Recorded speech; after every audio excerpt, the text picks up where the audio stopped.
Hi friends, నమస్తే. ఈరోజు వీడియోలో బ్రేక్ఫాస్ట్ రెసిపీ చేసి చూపిస్తున్నాను ఫ్రెండ్స్. చాలా క్రిస్పీగా, అలాగే మనం ఇంట్లో వేసుకున్నా సరే మనం హోటల్కి వెళ్ళి తింటే ఎలా ఉంటుందో సేమ్ అదే టేస్ట్తో మీకు ఒకసారి ఇలాగా క్రిస్పీ దోశ చేసి చూపిస్తున్నాను. ఇది ఎలా చేసుకోవాలో ఈ వీడియోలో చూద్దాం. నేను ఇక్కడ ఒక కప్పు వరకు ఇడ్లీ రైస్ తీసుకున్నాను ఫ్రెండ్స్. ఒక కప్పు వేసుకోండి. వేసుకున్న తర్వాత ఒక హాఫ్ కప్పు వరకు నేను ఇక్కడ సాయి మినపప్పు వేసుకుంటున్నాను. ఏదో ఒకటి గ్లాస్ కానీ బౌల్ కానీ ఏదో ఒకటి మెజర్మెంట్ కింద తీసుకోండి. పావు కప్పు వరకు ఇది పచ్చిశనగపప్పు, అలాగే హాఫ్ కప్పు వరకు ఇలాగా అటుకులు కూడా వేసుకుని ఒక స్పూన్ వరకు మెంతులు వేసుకోండి. వేసుకున్న తర్వాత వీటిని మంచిగా ఒక 2 నుంచి 3 సార్లు మంచిగా కడుక్కోవాలి. కడిగిన తర్వాత మంచినీళ్ళు వేసుకుని నానబెట్టుకోవాలి. మనం దోశల పిండికి చేసుకునేటప్పుడు ఎప్పుడైనా సరే ఒక 5 గంటల సేపు నానబెట్టుకుంటే ఇది సరిపోతుంది. ఇప్పుడు నేను 5 గంటల సేపు నానబెట్టాను. చూడండి, మంచిగా నానిపోయినాయి కదా. ఇప్పుడు దీన్ని మనము మిక్సీ జార్లో వేసుకుందాము. మిక్సీ జార్కి ఎంతైతే సరిపోతుందో అంత వేసుకున్న తర్వాత సరిపడినన్ని వాటర్ వేసుకుని మెత్తగా పేస్ట్ చేసుకోవాలి. నేను దీంట్లో నానబెట్టిన వాటర్ ఉంది కదా, ఆ వాటర్ని వేసుకుని ఇలాగా మిక్సీ పట్టుకున్నాను. చూడండి ఎంత మెత్తగా మిక్సీ అయిందో.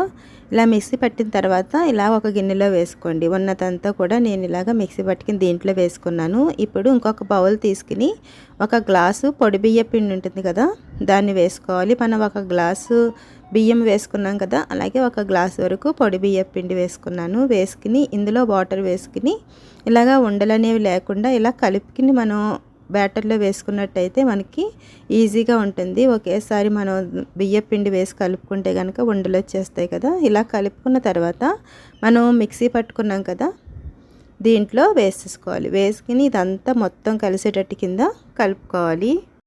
చేత్తో కలిపినట్టయితే పిండి ఫెర్మెంటేషన్ మంచిగా జరుగుతుంది. ఇలాగా చేత్తో 2 నుంచి 3 నిమిషాల వరకు మంచిగా ఇలాగ కలుపుకోండి. పిండి అంతా కలిసేటట్టు కింద ఇలా కలుపుకున్న తర్వాత ఇప్పుడు నేను బ్రేక్ఫాస్ట్ కోసం చేశాను కదా, ఒక 8 గంటల సేపు పక్కన పెట్టేసుకోవాలి. చూసారు కదా, కన్సిస్టెన్సీ ఇలా ఉంటే సరిపోతుంది.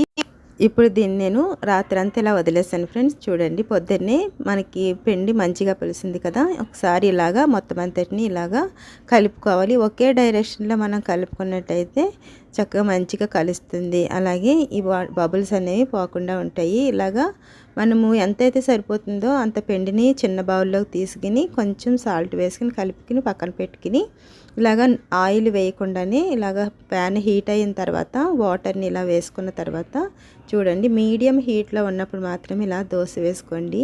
నేను ఇక్కడ నాన్ స్టిక్ ప్యాన్ మీదే వేస్తున్నాను ఫ్రెండ్స్. మీకు కావాలంటే డిస్క్రిప్షన్లో లింక్ ఇస్తాను. ఇలా వేసుకున్న తర్వాత నేను ఇక్కడ బటర్ వేసుకుంటున్నాను. బటర్ లేకపోతే కనుక ఆయిల్ అయినా వేసుకోవచ్చు. ఇలా వేసిన తర్వాత ఒకవేళ మీ దగ్గర కారం ఉంటే కారం వేసుకోవచ్చు. అలాగే మనకి మసాలా ఉంటుంది కదా, మసాలా కూడా పెట్టుకోవచ్చు. చూడండి, ఇలాగా చేసుకోవడమే. మీకు నచ్చినట్లయితే ప్లీజ్ లైక్ చేయండి, షేర్ చేయండి. Thanks for watching.